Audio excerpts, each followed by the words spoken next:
From training to performing, join our big league conversation. Welcome to the CSP Elite Baseball Development Podcast with your host, Eric Cressey.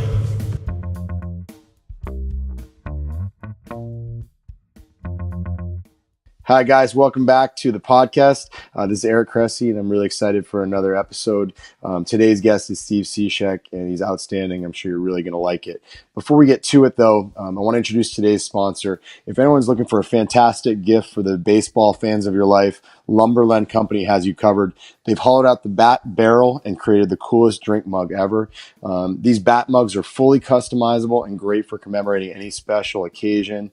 They're also perfect for Mother's and Father's Day, which are right around the corner. You can customize these with colors, names, logos, photographs, making them the perfect gift for the loved ones in your life. I've actually used these several times myself as gifts that you can really personalize in light of people's preferred team colors and things like that. They're an officially licensed product of the Major League Baseball Players Association, have designs available for every player and team, including the team signature edition, which features the engraved player signatures of the entire 25-man roster.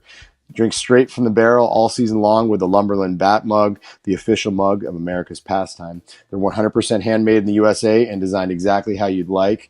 On a personal level, I know the CEO, AJ Nukowski, as a longtime supporter of Cressey Sports Performance. He trained as a high school and a college athlete with us, one of the biggest weight room savages I know, who literally is one of those guys where I could just flip the lights on to the gym and leave for an hour, and I'd come back and he'd be covered in his own sweat, having gotten in an amazing workout. So I love the idea of supporting a business for someone that's worked so hard to do it the right way. And I've been thrilled to be involved with Lumberland as they've worked their way through here. So the nice thing as well, they're offering free shipping on 2 or more bat mugs with code CSP at checkout. So just enter CSP at checkout and you'll get free shipping on your purchase of 2 or more bat mugs.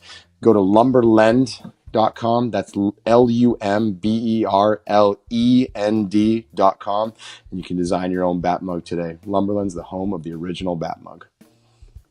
All right, time to get to our guest. As I mentioned, today's guest is a pitcher for the Chicago Cubs. He's actually born in Falmouth, Massachusetts, so another Northeast guy who complements some of our previous guests from the area. He was a 5th-round draft pick in 2007 by the Marlins out of Carson Newman in Tennessee. Made his major league debut in 2010, and since then has racked up 125 career saves while playing for the Marlins, Cardinals, Mariners, Rays, and now the Cubs. He's just finishing up his 10th offseason as a CSP athlete. And on a personal level, he's actually one of our neighbors. Our wives are good friends, and our kids play together. I've spent parts of Christmas Day at his home, and he's one of the absolute best people I know in baseball or otherwise, and you're going to get a taste of that in today's podcast. So I'm psyched to welcome to the podcast, Steve Cishek.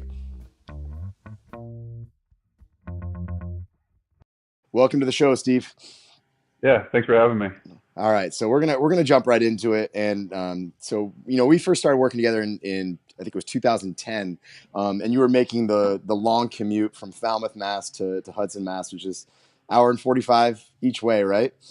Yeah, just about. So you logged a lot of miles in that time. But I think is really interesting. A lot of people don't know about you.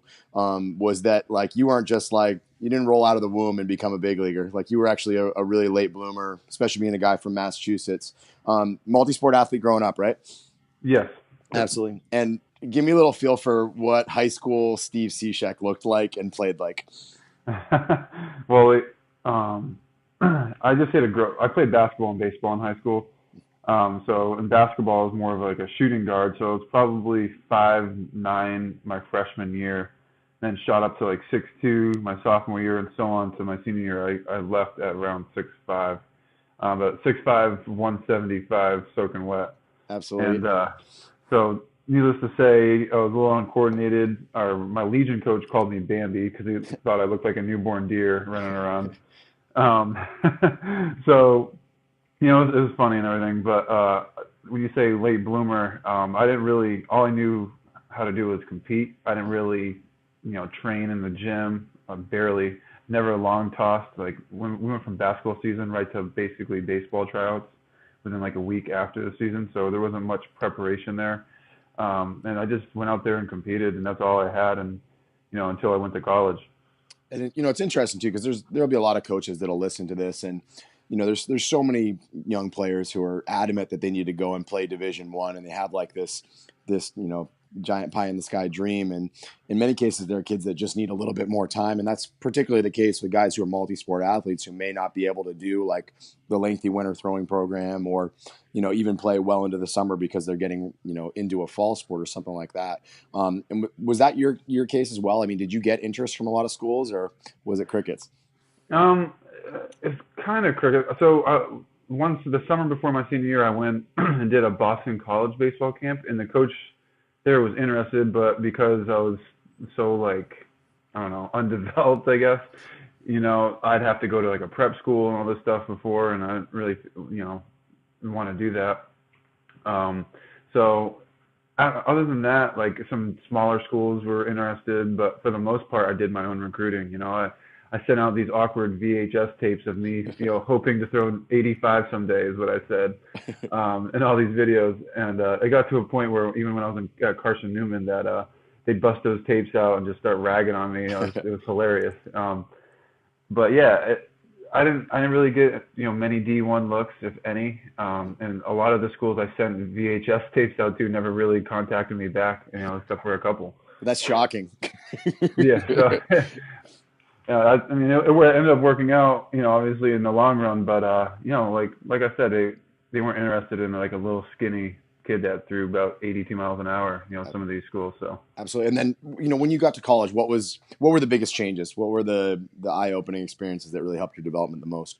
Oh man, from day one, I mean, discipline is number one by far. I just had no, discipline in like the little things that seem like, not important. Our school, our coaching staff, I should say, took very important, and they took it very seriously. So I remember my first day, they gave us a list of all the stuff I had to do in the summertime to run and be conditioned, and I didn't know what I was getting into, so I kind of did it half-heartedly, and went to college. From day one, we didn't line our stools up properly in the locker room, and so we had to run 2 300-yard shuttles under a minute, or average a minute. And because we didn't line our stools up properly, we had to run a third one. And when I ran that third one, I thought I was about to die. Like I realized that I was not in the best shape, as good a shape as I thought. But the cool part about it was when I was running the last one, like everyone on the team was like screaming, like firing up the guys trying to finish, like the seniors. And I've never felt that type of camaraderie before. And so it stuck. If these guys are working, really hard to make the team better, that means I need to step it up too. Learn that from day one. Absolutely. And I know Griff at Carson Newman's really, really big on attention to detail, and he's, very progressive in the way he's always trying to learn and evolve. What was it about Carson Newman, that was such a good fit for you, where, the progress was really quick, right? It was that first year where you really started to thrive, right? Yeah. I mean, well, when I say discipline, I mean, that was just a kind of a, funny example, but, we didn't miss a lift. I mean, miss a set in a lift. Regardless if we were doing the right lifts or not, like everyone was really pushing themselves, Mm-hmm. And that, stemmed from, how they taught the seniors to lead, the underclassmen. And so it was a good fit for me because I didn't really have that type of structure in high school. Like I said, all I knew, the only thing I knew how to do was to go out there and compete with whatever I had. And I wasn't the most talented, I didn't think. I thought we had a guy that was better than me even in high school, but those guys in the coaching staff brought out the best in their ball players. So when I went there, again, some of the coaches may not agree with this tactic, but it worked for me. Our throwing program was, unless you're like hurt, you have to throw the ball with like intent on every single throw, like at the hips, throw it almost as hard as you can every single day. I've never done anything like that, or long toss, and all of a sudden, like I'm developing some arm speed, some arm strength, mixed in with agility work, the conditioning that we did, a lot of sprint work, and the weight room. Within my first 3 or 4 months, I was like, feeling like a whole totally different person. Yep. And then that spring, you pitched right away. That's another thing that was kind of overlooked. It wasn't like you sat and waited till your junior. You were able to compete as a freshman, right?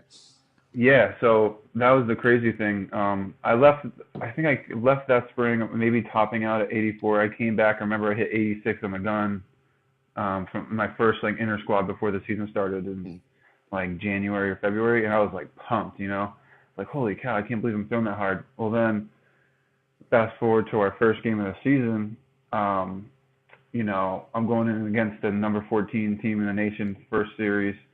Going the game, I remember like it was yesterday. I gave an error, a hit, an error, and a walk, and his bases loaded, nobody out, and I thought I was gonna blow the game. And they take me out. I'm upset. Pitching coach comes over to me, gives me like quick high five, like, dude, are you kidding me? I was like, what? Like that was terrible. Like we have bases loaded, about to lose the game. He goes, no, you hit 92 on the gun. I was like, what? Like I thought I was jumping a little bit harder on my hand, but I didn't know it was in the 90s. It just blew my mind. And from that point on, I just kind of took off. Absolutely. I think there's so many kids like on this call who probably don't realize how much like fatigue masks fitness. And you see that a lot in college where they push you really, really hard in the fall. Kids go home for winter break and they get a little bit of downtime to recharge, and then they come out and all of a sudden they rediscover all this fitness that they actually had. They had so much fatigue accumulated. So it's sometimes you take a step back to take a step forward. Right. But when you were throwing that arm speed, and over the course of your college career, it surged even a little bit more. Like you were pitching in the mid 90s by the time you were drafted as a junior in 2007. But give me a little feel for where the arm slot changed over the course of time. Were you a higher arm slot when you were drafted? Yeah, good question. Yeah. I definitely was. In fact, if I have a little video I still kind of watch of my first pitch in the big leagues and my first strikeout, and even then my arm slot is a lot taller. But in reality, like, it isn't so much my arm slot, it's my like posture that's different. Over time. So when I was in college and when I was in high school, I tried to mimic Derek Lowe and Pedro Martinez. And somehow came out to where I am today. But I never had video, radar gun, like nothing in high school. So I was just kind of going off instinct, what it felt like. Yep. And so when I saw myself for the first time on video, I was like, oh my gosh, that's not even close to what I thought I looked like.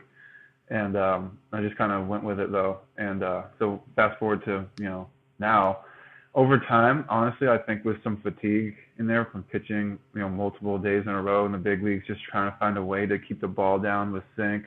I just got to a natural arm slot. Like I don't know how to throw a baseball any other way. So from 2010 till now, everything's kind of, developed. It was me, my posture kind of a little bit more hunched over, getting lower, but my arm is basically in the same spot. It's just my posture. Yeah, it's really like a low 3/4 arm action, but there is more like trunk tilt. And a lot of people have questions about managing submarine and sidearm pitchers. And on the training side of things, I say really a lot of the arm care stuff is no different. It's really about how you take care of their core control and their hip mobility and some of the positions that they put themselves into. What are some of the things that you think about, if you would even consider yourself like a sidearm delivery? Like what have you learned over the years in terms of where you are when you're going good versus where you are when you're struggling? What are the mistakes people make throwing from kind of those positions? I think when you said trunk tilt, I think that's a big thing for me is when my lower half isn't working in sync with my upper half. That's where I get in trouble. Yeah. Like if my legs don't feel right, hips feel a little tight and stuff like that, everything else is forced. And that's where I come up and out of my delivery, meaning when I land, I tend to land and come up and out. I wish I could show you on video what that means, but as opposed to landing and staying through the baseball, and then staying behind it, it's a big difference. And a great example I had of that was I did what we call a lab for the Cubs, and they show an ultra slow motion camera of our hand at release point, the ball just coming out of our hand. And I threw one slider that was backed up terribly, and I threw another one that was an absolute perfect slider, just bang. And the difference on that super slow motion camera was literally one frame. Yeah. And that's because I came out of my delivery just slightly, So it's the timing aspect too. Like if you come up and out of your delivery, your timing's thrown off. You're getting underneath the ball. Probably there's so many factors. So it's important for me to, do my pre-work, but make sure my lower half is working in sync with my upper half. Yeah, and the thing I I've always like looked at when I've watched your delivery. I think a lot of people think that it's just like it's a lean forward to create that trunk tilt, but in reality, it's a load into the back hip to provide you with the direction you need. It's kind of like looking at different kinds of deadlifts. There are gonna be ones where there's more hip flexion versus ones that have less. You also made a point obviously about the lower half in general. What are you thinking about with your front leg? Because you're a really long stride. Your actual versus perceived velocity is one of the biggest differences in baseball. Where I think perceived is like a good mile and a half harder than your actual velo. What is it that allows you to be that far down the mound and not be like we have this generation of kids who tried to be Tim Lincecum and they wound up throwing balls into the press box by accident? What allows you to create that good downhill plane in spite of the fact that you're so far down the mound? Yeah. Honestly, I don't even really think about it. It just kind of came natural to me. Yeah. I used to land a little bit shorter, and over time, I think as I saw my velocity kind of dip, I was just kind of reaching more, and probably not a good habit, but it's just what happened. As a competitor, I'm always trying to, I'm giving everything I possibly have, and that kind of turned into my stride length, even getting about half and another inch or so further. So basically all I'm thinking about is that I'm just trying to ride down the slope as long as I can, keeping my front hip, like if you put a laser pointer on, like a gun, hip straight at that catcher's mitt as long as I possibly can, and then boom, like open up and fire. That's what I'm thinking. So it's late. And so it's allowed me to ride down that slope, a lot longer than probably most people. Absolutely. So, actually, kind of like maybe an interesting, follow up to that. So, back in 2013, you played in the World Baseball Classic. I can distinctly remember I was out to dinner in Louisville and watching the game against the Dominican Republic on the bar TV, and you were like touching 96, and basically in early March. I want to say you struck out Hanley Ramirez, Jose Reyes, and Robinson Cano on. It might have been an immaculate inning or something really really close to it. So you were throwing absolute fuel. But then what was interesting about that is you struggled that April after the WBC happened. What lessons did you kind of learn about arm action, ramp ups, things like that during that spring? Yeah. Obviously I went into that spring, with the intent of, pitch meaningful innings in March. So I think I was a little bit more prepared earlier, but really what it came down to is like I always, I always kind of prepare early. I feel like when spring training starts, I'm almost, in game ready. I just throw live VPs and stuff. But the difference was those live VPs turned into pitching against other countries. So, with that said, I just had a ton of adrenaline. That's probably the most nervous / excited I've ever been pitching in a baseball game. So coupled with that, and my arm shot was a tick higher, and I was landing a little bit sooner, I was able to generate a little bit more velocity, and I was younger too. So, I don't know, the ball was just jumping out of my hand, but the struggles came because I took that confidence into the season, and I got hit around a little bit early, and then I was trying to like rethink what I was doing. I saw my arm slot was a little higher. Maybe I needed to drop it down a touch, get a little bit more trunk tilt. And sure enough, when I did that, the ball started sinking again. So harder isn't always better, especially for someone like me. Yeah. I've had my last couple of years have been my best years, and my velo has been 88 to 91. Because I'm able to consistently sink the ball better in better locations. Whereas if I'm throwing 95, the ball has a little bit more ride, no sink, and it starts and stays middle. So, and that's actually a point that Brandon Kinsler made to me in a conversation. He's obviously a big sinker baller too, and he doesn't like it when he's 94, 95. He likes it when it's 1 to 3, and just feels like the stuff is that much better. Is that something you've basically come across in conversations with other two-seam guys, or is that something that's unique to you guys? Yeah, a little bit. I think it's a little bit of both. A little bit unique. It's something. I don't know anyone else that wishes, other than Kins, that they threw slower. He's just salty. He's just salty. He works with what he has, which is great. Yeah. And so do I. Like, I think we come to a point where we realize that our stuff is still plays here. Yep. And we also know how to use that stuff. We've been playing for a long time now. So it's like, I don't know. I mean, do I wish I threw 95? Sometimes, because it's fun. But at the same time, like I realize I'm more effective. In the 89 to 93 range, let's say. So that season when I got back down a little bit, I was about 91 to 93. Touching 94, and it ended up being my best season of my career. Yeah. Because I was able to manipulate the ball better and work better counts because had better control. So I mean, yeah, I mean, it can go either way, I guess. Yeah. How has the slider changed over the course of time? I want to say might have been 2017 when you moved over to the Rays mid-season. I think it ranked as one of the top 2 or 3 like swing and miss pitches in baseball. What is it about your slider that you think makes it good, and what were the lessons that you had to learn over the years to get it to that point? Yeah, so I didn't have a slider until my second year in pro ball. I just could not. I had never had a feel for a breaking pitch, and one day after I got absolutely destroyed in low A Greensboro, throwing nothing but fastballs and changeups. One of our scouts, Stan Meek, said, "Hey, I want you to try this. Spike your slider, and just throw it throw it as hard as you can." So it acted like a cutter, and it felt good. So I just kept working on it, and during instructional league at the end of the season, working on it all off season, and all of a sudden I started getting a feel for it and started being able to manipulate it with my hand, and that's the pitch that literally took me to where I am today.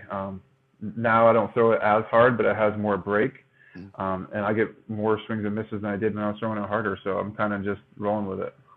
So, and we're gonna shift gears a little bit. I'm gonna tell a little story that I think will lead into the next question. So, 2012 was the fall. It was after the season ended. We had a minor league guy who at the time I think had spent time in high A and double A with the Marlins. And it's Matt Neal, who's now retired. But Matt came up to see us in Massachusetts, and we got talking the first night in town. He actually stayed at the house with my wife and I while he was in town to train. And I'll never forget Matt telling the story about how in what I think was his first spring training with the Marlins, he was doing some foam rolling in the weight room or something like that.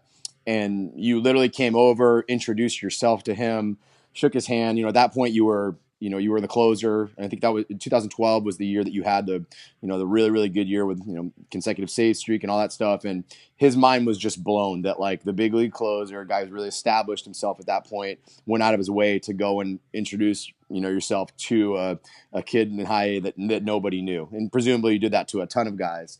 And I think that's a theme that's like resounded over the course of your career. Like literally everywhere you go, you create raving fans, whether it's like going to the Rays or the Cardinals, the Mariners. We always hear about people who have become close with you and, really talked about you being an amazing teammate. So when you go to a new clubhouse, like what is it about your personality, about the way you carry yourself and the way you try to win people over quickly and become a great teammate? I just try to be, humble. That's really what it comes down to. Is just humility. Like in that case, so yeah, I remember meeting Matt. He's an awesome guy. And I remember when I was in the minor leagues, I was terrified to be. It's this tiny little weight room in spring training in Miami, right? Yep. And minor leaguers, when they saw big leaguers in there, were kind of told to like get out. And I didn't really think it was necessary. And I was there early, so when I was, I think I was foam rolling too, and I just wanted to make him feel welcome, like he didn't have to leave. Like he's trying his best to be able to get to level, and I understand that. So I just try to go down to his level and just, try to get to know him a little bit, make him feel comfortable. That way he doesn't feel intimidated when other big leaguers come in. He's trying to get his work done. You know what I'm saying? Absolutely. Like I wanted him to. My biggest thing is I want whoever's around me to get better. Like if I'm not able to help someone else get better, that's on my team, on my side, then what am I doing here? So absolutely. I think the biggest thing is I just want everyone around me to be the best baseball player, person obviously too, but the best baseball player they can. And like, how can I help you get to that point is the kind of way I go into, meeting these guys. So absolutely. So, and here's the kind of the opposition to that is, so obviously, both on the field in the clubhouse, I would say, and in your personal life, your church life, just what I see around the facility and all that stuff, you're an incredibly nice guy, but I know it's not all like, sunshine and rainbows once you get on the mound. So how does a nice guy flip the switch so quickly, particularly knowing you've been, kind of the super reliever coming in a crazy spot in the fifth inning, you've come in and closed. What are the things that you do to kind of like flip that switch to go to be that crazy competitor that you are on the mound?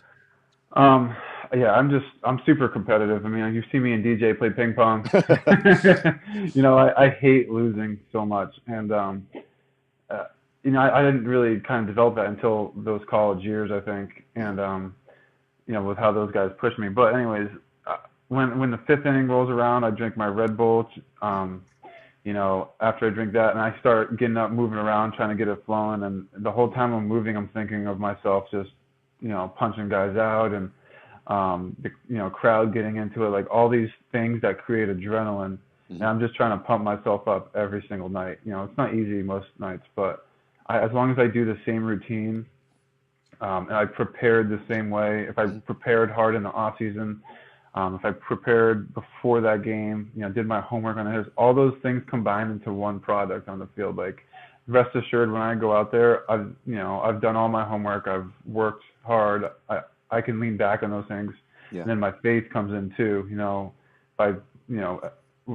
I'm called to pitch to the glory of God as a Christian. So when I'm able to do that, to give everything I have to the glory of God, my teammates reap the benefits of that. So, all those things kind of combine into one product, and I'm out there and I'm just fired up, ready to go. And That's awesome. it takes me a long time to wind down after that. Yeah. Good outing or bad outing, but I just want to get after it. And so, obviously, like, trusting your preparation is a huge part of it. It's probably, bigger, if not bigger, competitive advantage of having a loud crowd and, the adrenaline of just going into the game in a tight spot. What do you do, particularly last year I think it was 81 appearances over the course of the season, went a little bit into the postseason as well. How have you kind of moderated or I guess, modified your throwing program over the course of time, knowing the workload is higher? Like, do you still throw every day pregame? Do you play catch on off days? What is it that you do during the season throwing wise to effectively accommodate that higher workload? Sure. I think the biggest thing is listening to my body. So if I throw 2 days in a row, I'm not going to throw my throwing program, long toss or anything like that, nearly as hard as if I had 2 or 3 days off. So if I had 2 or 3 days off, a Kinsler is my throwing partner, for instance, like, we'll kind of long toss, but I'll be throwing balls more on a line to him, getting more behind it, as opposed to if I throw 2 days in a row or multiple inning, I'm literally just massaging it out, so to speak. Does that make sense? Yeah, absolutely. So, and when you say long toss, what's long toss to you? Because obviously that's changed over the time as your trunk tilt has changed as well. How far out will you take it both off season and in season? Yeah, I should say long toss loosely. The furthest I go with my arm slot is probably like 150, and that's absolutely max. Like I'd say 120 is probably average during the season on days where I've had a couple of days off. But if I've thrown like 2 days in a row, sometimes 3 days in a row, we're going 60 to 90 feet max, just massaging it out, and I'm just listening to my arm. I'm trying to save as many bullets as I can. Absolutely. So, this is kind of another interesting story that I think leads into it. So I'm going to tell you a story that I think leads to the next question. So in 2016, there was a Sunday night baseball game at Wrigley Field. I'm sure you remember it. It was, you blew a save, and then the Mariners lost in extra innings. I think it was a John Lester walk-off suicide squeeze in that game. Yeah. Anna and I were at the game. I had given a talk in Chicago, so we came out to see you, and it was a tricky one. Like, there was a double play in the ninth that probably should have gotten turned, and it didn't, and it extended the inning. It was like a bloop double, just like a perfect storm, a slider that got away for a pass ball or wild pitch or whatever it was. But I just remember the game didn't end until about midnight, and after the game, Ann and I were like, oh boy, is Steve going to want to talk? Like, what do we do? Like, should we still go down and meet him after the game? And we were waiting like in the friends and family section, which was right by the team bus, and you walked out, and it was like nothing had happened. You gave us both big hugs, and the first thing you said was, "How are your girls?" And we chatted, and then you went and signed some autographs for some fans before hopping on the team bus to go to the plane. And I'm pretty sure that was it was probably like 2 a.m. on a Monday morning, and you threw that night against the Red Sox in Seattle. So, my question for you is, like, what are your strategies for flipping the switch, right? Game ends, didn't go well. What do you do to bounce back, knowing that you're going to potentially have to take the baseball, 18 hours later in a different state, 3 time zones away? Oof.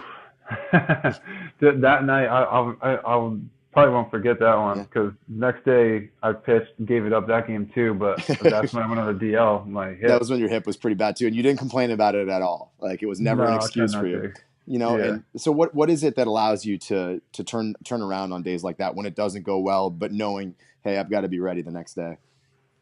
Well, in one sense, the unfortunate side is I've been on the maybe had an experience with failure, Yeah. but I think that's also what makes you a better ball player and a person is dealing with failures. If everything was sunshine and easy, if life was so easy, then, you wouldn't, I feel like you wouldn't learn anything. Yep. So for me, I remember that particular night, even like I leave the game, like I still have an obligation to other people. Like I'm not gonna go out blow everyone off because I had a bad day and have a pity party. Like no, I'm still. When I was talking to you guys, I was absolutely distraught with what happened. Like I was really upset with how the game went, how I pitched, how I felt like I let the team down. But when I go and see my family or friends or other people, it's not their fault that I pitched bad. Like so, why am I gonna, it's not your fault that. Yeah. I'm not going to blow you off. Like, I want to make sure that, that this is friendship, like Yep.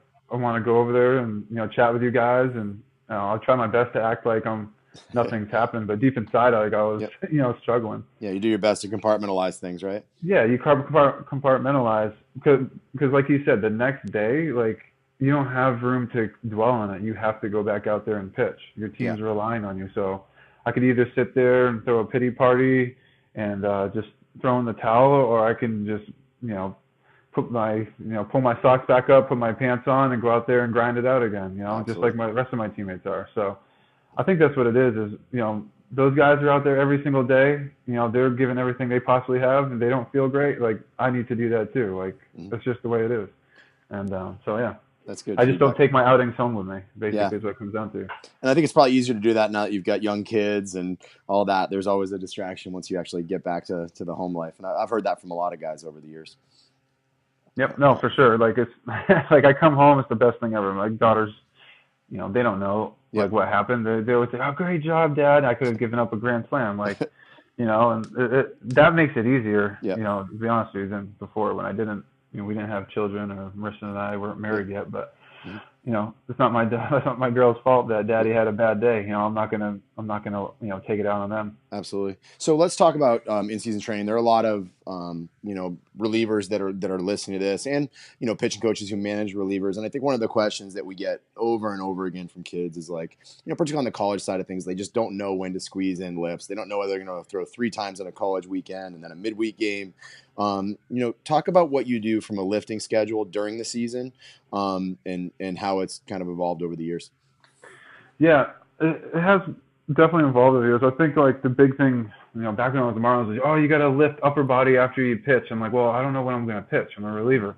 Yeah. So I kind of just took a lot of stuff that you've given me over the years and, put it together to do a lower, and this is really light. A lot of guys might even think it's too light, but it's worked for me so far. Is I'll lift lower body one day, upper body the next day, take 2 days off, and then lower, upper 2 days off. And I do that throughout the course of the entire year. And whether I feel good, I feel terrible after the game, I'm in there. I try to be disciplined with that. And I feel like that's gone a long way. If I remain consistent with that, I never get sore. I feel like I, relatively maintain some strength. But really is the mental aspect. Like, I did this, that, like I'm ready to go. Like, I've put in the preparation. I didn't create any shortcuts. I put in my work. And from a health standpoint too, I've been relatively healthy other than the hip. Mm-hmm. My shoulder might get tired every now and then, but that's normal, So yeah, absolutely. It's always lower body, upper body, 2 days off. If you have an off day in between, sure, so 3 days. I don't ever go more than 3 days off between lifts. That's a big deal, and I think a lot of guys just need to realize if you wait around for the perfect time to do it, there's never going to be a perfect time, particularly if you're making 80 appearances in the big leagues. So there's something to be said. You're basically lifting, probably 45% of days throughout the season if you really do the math on it. Throwing a couple off days and that 2-on-2 off schedule. So there's definitely a lot to be said for that. So changing gears, baseball-wide fastball usage is going down. And for a while, you were a guy who was actually throwing the slider more than the fastballs. And in the past couple of years, your fastball usage has actually climbed to the point that it was like just over 60% last year. So you're effectively going opposite, what baseball is doing in terms of your usage. Talk about kind of the changes in terms of why that was the case and what was your reasoning for changing it up. I think a lot of it has to do with our scouting reports, to be quite honest. Yeah. We have really good scouting reports on this team that I feel like kind of fit into what I try to do with hitters. So nowadays everyone's trying to launch balls left and right, So yeah, everyone's throwing off speed, and I'll do that too for sure. But I feel like my sinker plays a lot better when guys are trying to hit the ball a million, miles, because everyone gets big, all of a sudden they swing and the ball's underneath their bat, boom, roll over. And for me, like I threw 80 games last year, and the reason why I was able to do that is because guys get big, they roll over early in the count. I keep my pitch count low. I'm able to pitch the next day. Absolutely. So everything I try to do is get guys out early. I don't care about strikeouts. Yeah, they're sexier probably, but maybe they get you paid more. But my arm appreciates it more when I get an out the first two pitches of the at bat. So, absolutely. Sorry. But you'll still go up though. I think that's it's not just a two-seam. Like you have a four-seam that you will throw up more, so that it's not just everything is down in the zone. Like you have an ability to keep them honest at the top of the zone. So did the four-seam, has that been something you've always had, or how have you actively used that over the years? Yeah, so I've always had it. Early on, I never used to throw up in the zone. I was always taught stay down. That was always the pitching philosophy. Well, now, like again, with the launching and all that stuff, like guys are trying to lift the ball. So if you throw a ball above their barrel, like it's gonna be hard to stay on top of that. So especially last year is the first year where I've thrown fastballs up throughout the account, throughout the at bat, to where like lefties are up. I can throw a fastball up, even if it's a ball. Like I can still mix in off speed or locate a down LA sinker. So it's more unpredictable, and I think that's where those fastball numbers come in, is because even with righties now too, I never used to do it until last year, is I'll elevate on them throughout the at bat. Just to keep them off balance, because I know they're trying to lift it. It's just about being unpredictable. Anything I can do to make the hitter more uncomfortable is what I'm all for it. Absolutely. So, I mean, I've caught your pens myself, not a lot of them, but it's needless to say, it's a challenging bullpen to catch. And that's not just a testament to how poor a catcher I am, but it's also the fact that this stuff is pretty nasty. And the thing, I always just felt like it got on me so quickly.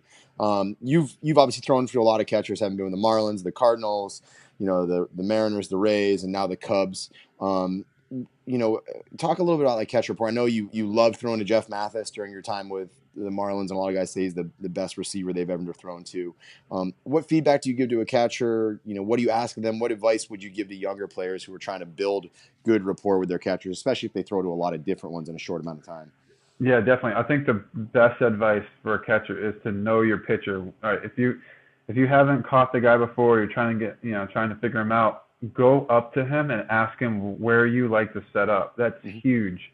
Like I think it's some of the first things I'll do with guys is, hey, when I'm throwing an arm side fastball, please set up middle in, not on the corner, but right inside that corner, because my ball will tail off if you set up on the corner. Or versus glove side fastball, set up on the corner, because I don't want it to tail middle.